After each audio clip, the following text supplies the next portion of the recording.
Hello. In recent weeks, I've been disturbed to see the terrible conflict taking place between Israel and Palestine and the way in which this has impacted on innocent civilians with dozens of deaths. However, one of the most disturbing things has been seeing how in some Israeli towns, where Palestinians and Jews have previously lived peacefully together, people were engaging in violent attacks, smashing businesses, beating up neighbours, etc. Now, over the years, I've had the privilege of visiting Cape Town on numerous occasions, a place that I've always found to be beautiful, exciting, and unforgettable. However, I remember being particularly saddened on one visit to hear about the terrible violence that was taking place in the township settlements. At this particular time, the violence was being perpetrated by longer-term residents towards more recently arrived migrants, actually forcing them to become refugees in their own city.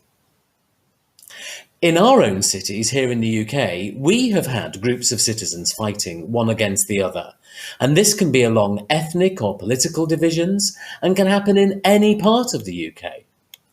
These sudden outbursts of violence can be a demonstration of the fragility of relationships. People who one day were each other's neighbours suddenly become enemies. It's as if the potential for violence is an ever-present danger, lurking just beneath the surface of human interaction.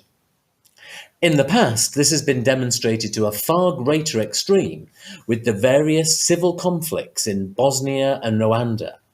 Here, ethnic and religious differences, which one day seem to be acceptable, can suddenly turn murderous. Now, it's easy to respond to this danger with soundbites. Well-meaning people who are often far from the action will speak airily of tolerance and respect. But it takes rather more than that for people to live together with difference. This weekend was the Christian festival of Pentecost, which is the day when the coming of the Holy Spirit is celebrated. As I mentioned last week, that is the enduring presence of God in the world. The Bible recounts that through the intervention of the Holy Spirit, the disciples were miraculously able to speak to an international gathering in each of the languages of those present.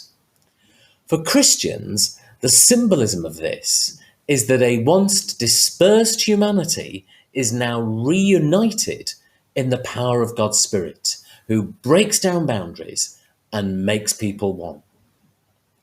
Importantly, the foundation of this unity at Pentecost was not an empty platitude. Rather, the disciples used their ability to speak in different languages to tell their hearers of the mighty works of God. The unity that the Spirit brings is rooted in a new narrative. Words are not enough. Unity in the New Testament means shared lives and shared stories. Unity in our time takes hard work, honest conversations, intentional building of friendships across divides.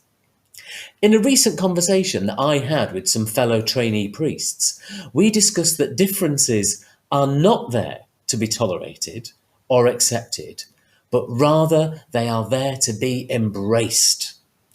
Genuine social cohesion requires more than values and good intentions. It also needs shared lives. It needs people whose commitment to each other is so great that together they can tell a new story. Bless you all.